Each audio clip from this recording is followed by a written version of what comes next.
इस वीडियो में हम उपनिषदों के प्रतिपाद्य विषय के बारे में चर्चा करेंगे। उपनिषदों का केंद्रीय विषय दर्शन शास्त्र की मूलभूत समस्या है। उपनिषदों का लक्ष्य सत्य की खोज करना है। वस्तुओं और उनके गौण कारणों से असंतोष ऐसे प्रश्नों को जन्म देते हैं जो हमें श्वेताश्वतर उपनिषद के प्रारंभ में मिलते हैं। हम कहाँ से उत्पन्न हुए, हम किस में निवास करते हैं और हम कहाँ जाएंगे।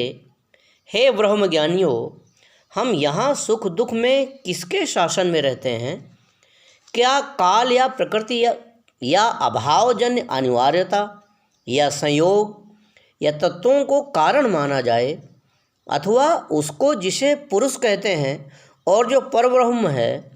केनोपनिषद में शिष्य पूछता है, किसकी इच्छा से प्रेरित होकर मन अपने अभिलषित प्रयोजन की ओर आगे बढ़ता है।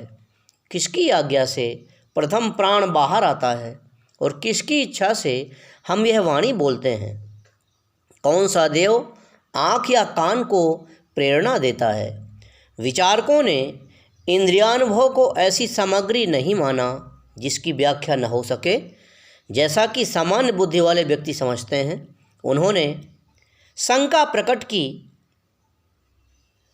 और कहा, क्या इंद्रियों द्वारा गृहीत ज्ञान को अंतिम और निश्चित माना जा सकता है। क्या मन की वे शक्तियाँ जिनके द्वारा इंद्रियानुभव होता है अपने आप में स्वतंत्र सत्ता रखती हैं, या वे उनसे भी कहीं अधिक शक्तिशाली एक ऐसी सत्ता रूपी कारण के कार्य हैं जो उनके पीछे विद्यमान हैं, उपस्थित हैं। कैसे हम भौतिक पदार्थों को कार्य रूप में उत्पन्न और उसी रूप में जिसमें वे हैं उन्हें उनके कारणों के समान ही यथार्थ मान लें।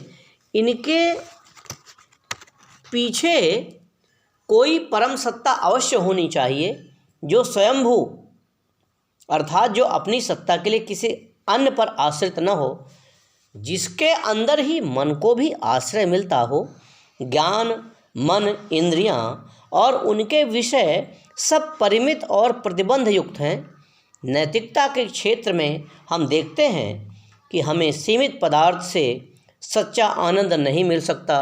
सांसारिक सुखभोग क्षणभंगुर हैं जो बुढ़ापे एवं मृत्यु से विनष्ट हो जाते हैं। केवल नित्य ही हमें स्थायी आनंद प्रदान कर सकता है। धर्म के क्षेत्र में हम नित्य जीवन की प्राप्ति के लिए आग्रह करते हैं।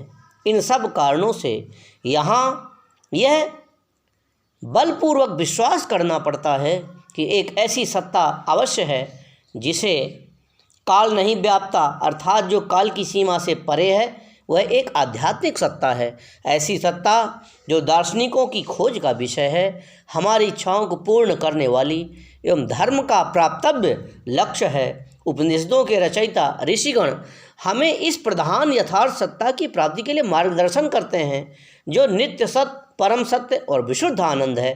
प्रत्येक मानव हृदय की प्रार्थना है, मुझे असत से सत्य की ओर ले चलो, अंधकार से प्रकाश की ओर ले चलो और मृत्यु से अमृत्यु की ओर ले चलो।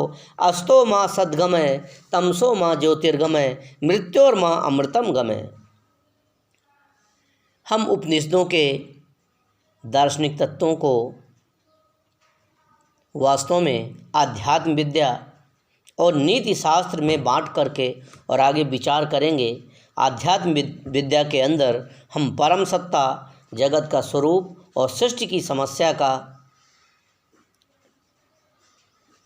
विभिन्न तरीकों से व्याख्या करते हुए और विचार करेंगे, और नीति शास्त्र में उनका व्यक्तित्व संबंधी विश्लेषण, व्यक्ति का अंतिम लक्ष्य, उसका आदर्श, कर्म का मुक्ति के साथ संबंध एवं मुक्ति की उच्चतम धारणा तथा पुनर्जन्म के सिद्धांत का प्रतिपादन करेंगे।